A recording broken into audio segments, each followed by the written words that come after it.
What is up, gamers? Welcome to another Dragonheir Silent Gods video. Hope you guys are having an amazing day. Nice and sunny here in the UK today, guys.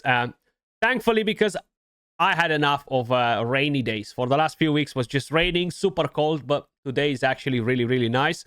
Let me know how is the weather where you guys live. In today's video, we're gonna talk about the best familiars, best talents, what should we aim for. We're gonna have a brief review of each one of the familiars. Before we get into it, if you guys enjoy the content, do me a favor, smash a like, subscribe to the channel, it's free and is literally the best way to help and support the channel. If you guys want to get free Halilite dice, free gems, and tons of other goodies straight onto your account, you still have around 1 week left to do it. Make sure you guys click on the link in the description down below or the pinned comment. It will bring you to this website. Use code Skratch. This will help to support the channel as well. And you're going to be able to claim some more additional rewards. This event is going to be over in literally 7 days or so. So you still have a little bit of time to do it if you haven't done it yet. I've seen that a lot of you guys haven't done it yet. So it literally takes you a few minutes to get it sorted. If you have issues with a browser, with a website not allowing you to select the character, make sure you try it on a different browser, or if you're on mobile, use desktop mode. That should allow you to basically fix the resolution, because the website has potato coding, right? That means that is done pretty damn bad. Now, let's quickly talk a bit about familiars, but before that, I want to flex my own familiar. I've managed to get 4 legendary talents. Now, I am in the need to drop one of them. I want to drop this one. Actually, no, it's not this one. Which one is it? This one. At the start of the battle, allies completely block the first 2 instances of damage taken. So the Golem's defense is not necessarily an amazing talent. It can be good for PvP, but we're talking about all of the skills, right? The battle skill, ultimate skill, and you have the regular attack, which will count as an instance of damage. So as soon as somebody hits your character twice, that's it. This talent is gone. So it's not a very good one, especially for the temporal vortex or other content. So what I'm looking to get is basically his talent. Ally damage taken minus 3% is a bit better. So that's going to be really useful.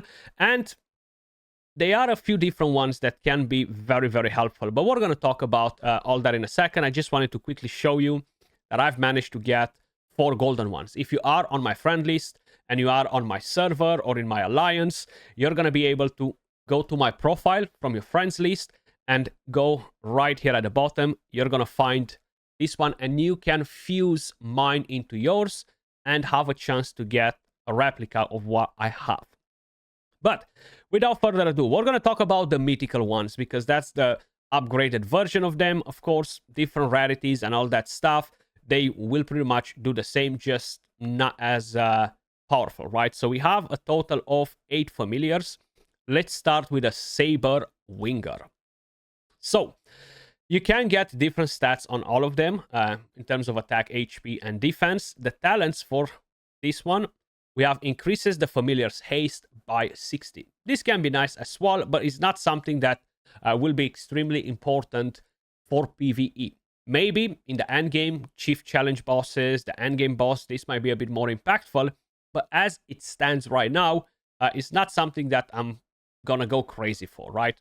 Each one of the familiars will have a unique yellow talent. And this one, Flapping Wings, is unique to the Saber Winger. You can get this talent onto the Golem, for example, by infusing a Saber Winger into the Golem, and you have a chance to have that talent onto the Golem if this one has it. So, the main skill.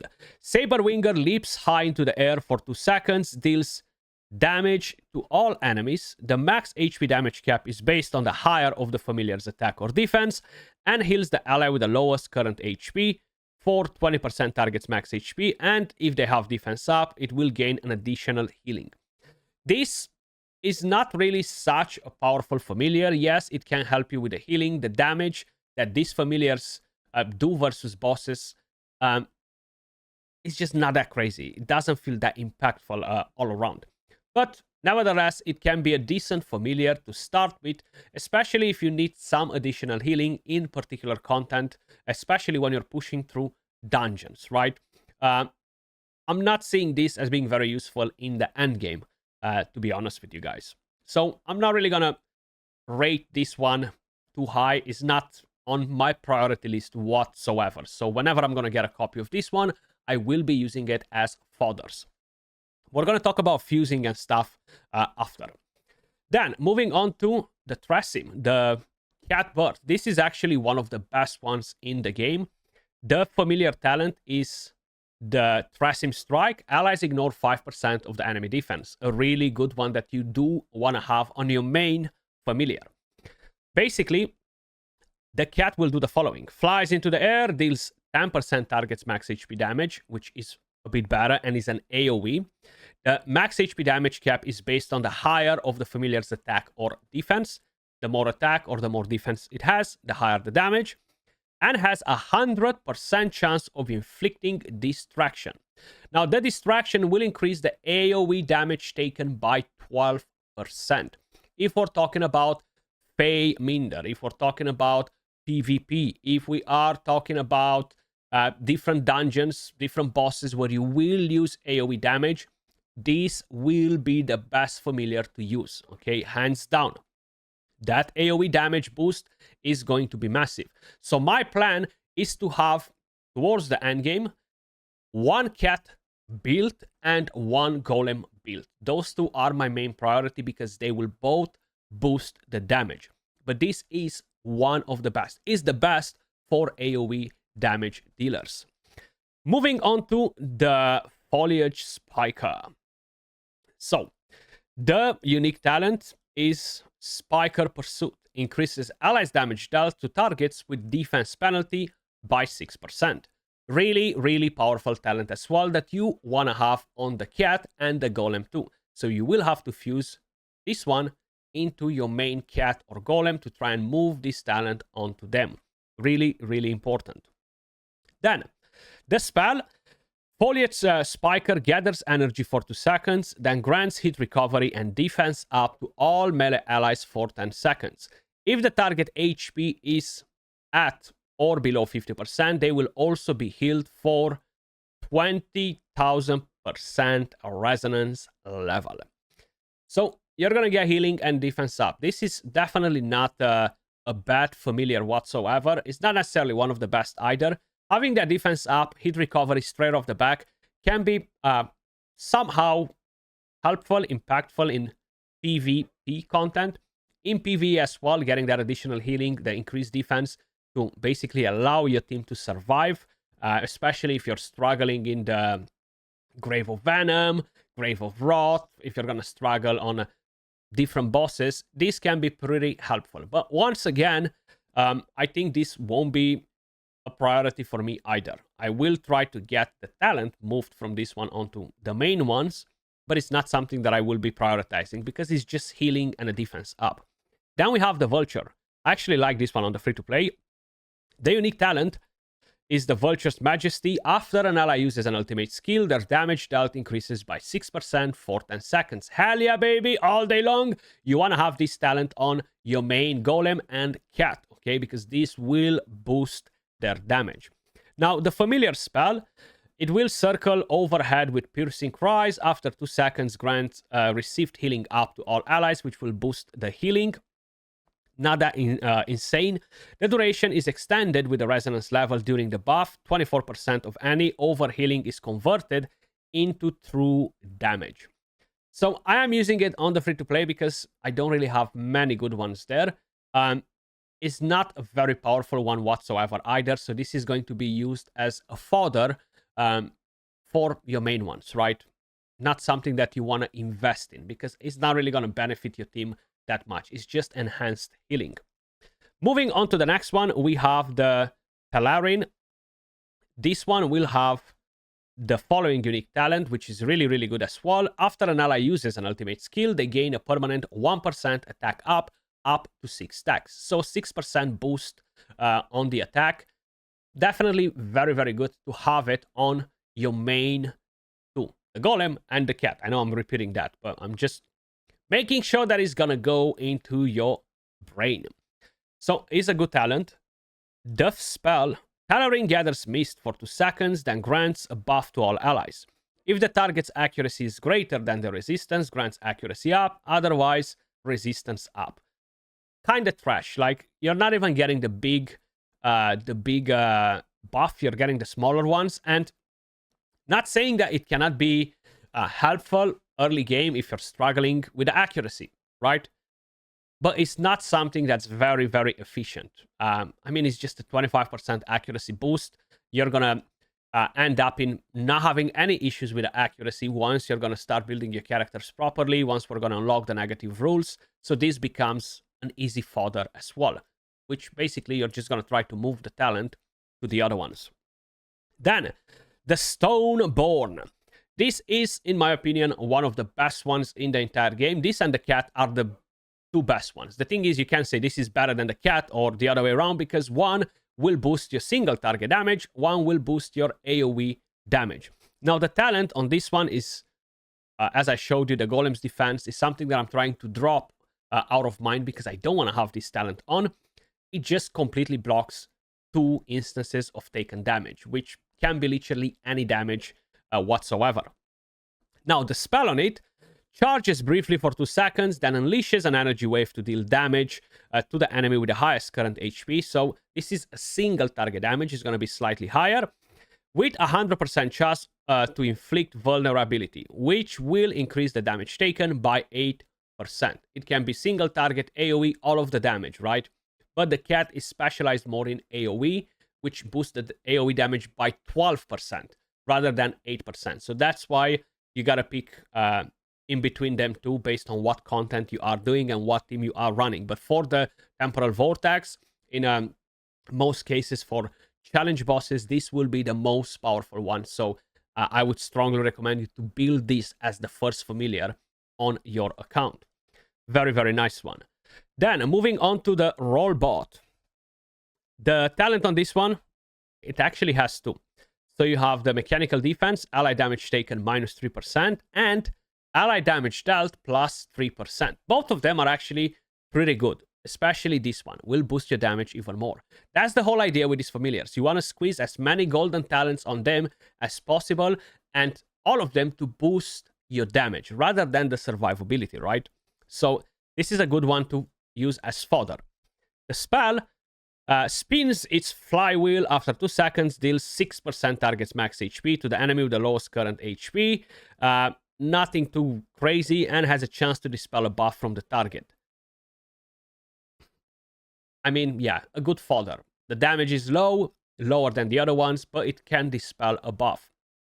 In some cases, I guess, if we're gonna have some chief challenge bosses that will buff, and it will require us to strip their buffs, and we might not have enough good buff strippers, maybe running one of these can be decent at the cost of sacrificing some damage, but I don't think so. Usually when we have a boss like that, we do have buff strippers in that elemental affinity or for those teams, right? Then if we're gonna move on to the next one, and that is the Mimic. The talent for the Mimic, once again, we have 2. So this, at the start of the battle, applies curse to both allies and enemies, reduces the healing received. Can be good for PvP, but your team will suffer too. And then, when an ally defeats an enemy, they gain a permanent 6% attack up to 3 stacks. Very powerful for PvP, for the Fae, for the Grave of Venom. If we're talking about even the other content like chief challenge bosses, if you have like a summoner's team where you will have multiple targets to attack, right?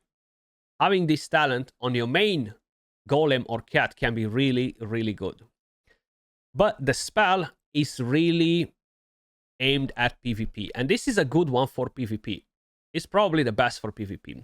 The Mimic opens its grappling maw for 2 seconds, then has a chance of inflicting recharge speed penalty on the enemy with the highest attack, and if the target has attack penalty, this effect is replaced with enhanced recharge down, which will reduce the recharge speed by 60% instead of 30%. So it's really aimed at PvP, but it's a good one. So let's quickly recap. Stoneborn, the best. 3 sim, the best, and the rest mainly will be used as fodders. Okay, some of them might help you till you get to build one of the other ones up, but that's pretty much about it. Now, how can we increase our chances to get 4 to 5 talents? It's very, very rare for it to happen. You will have to do a lot of fusing. For example, what we can do is constantly fuse these ones in between, try to get up to 2 talents, to 3 talents, to 4 talents. And once we're going to have enough with 4 talents, that's when we're going to be able to basically try and fuse them into the other ones, 4 and 4 talents. But we do need to make sure we kind of have some of the right talents on them to avoid having any issues, right? So we're going to fuse these. We do have one of the talents right there, and I'm going to fuse it with a vulture. Let's do that. Maybe we're going to get a mythical 50% chance. And we did with 2 golden talents. And this is a good one right here, because we've got the Vulture's Majesty talent. And this is the damage reduction, but we're going to keep the result on this one because this will be used as a fodder. Now, if I'm looking right here, I already have that talent, right? So it's not like I need it right now. So what I'm going to do, I'm going to continue to fuse this one till I get it up to 4 talents. Then I'm going to try to basically fuse it with this one if I get better talents. Then I'm going to do this one with this one. I'm not going to keep a copy of it, at least not at the moment. My priority is to get the main one done. I don't care about this talent because it's a pretty trash one. I'm going to keep the result because, hey, we have 2 talents now. I don't care about the stats on them. But every time you fuse, you do need to keep an eye on what stats you're getting because that will change your stats. So right now I'm going to fuse this one into this in the hope to get 3 talents. But you see these stats, attack HP, defense HP, will change, or they have a chance to change. And we've got 3 talents. Now, the only problem that I have right here is that none of those talents are important. So what I can do right now is fuse the robot into the mimic, or fuse the mimic into the robot. And hopefully we're going to unlock 4 talents. And yes, we did. Now, the problem is that these yellow talents that I have are not good. I'm not looking to get any of them, okay? And I'm still unsure a bit if I'm going to fuse this one and we do not have the main talent that I want to get on the other one. Does it still have a chance to drop the hidden talents that are not unlocked right here? This is something that I'm unsure of. It might do, it might not. Now, I could fuse it into the cat, because the cat at the moment really doesn't have great stuff, right? So I'm going to go in and do this. And let's see if we can get different golden talents, except these 2. I think we got the exact same 2 ones, yeah. So it doesn't seem like we actually can. But we've got a new one, which will reduce the enlightenment damage taken by allies. So we're going to keep the cat as it is. I will try to slowly build up my cat too, but the main priority at the moment is to get the other one done, the golem, just because it's more useful for the vortex and stuff, right? So we got another mythic, but no talents on it, which kind of sucks. So I'm gonna have to fuse all of these epics, right? Quick fuse, we're not gonna have that available yet. I'm not gonna do all of the epics. I just wanted to show you basically what I'm looking at when I'm fusing and stuff, right? To kind of like have a better understanding. That was pretty much all for this video. Hopefully you found it helpful. Let me know in the comments down below if you managed to get like a crazy familiar with very good talents. And appreciate all of you guys watching. Much love. I'll catch you all in the next one. Peace.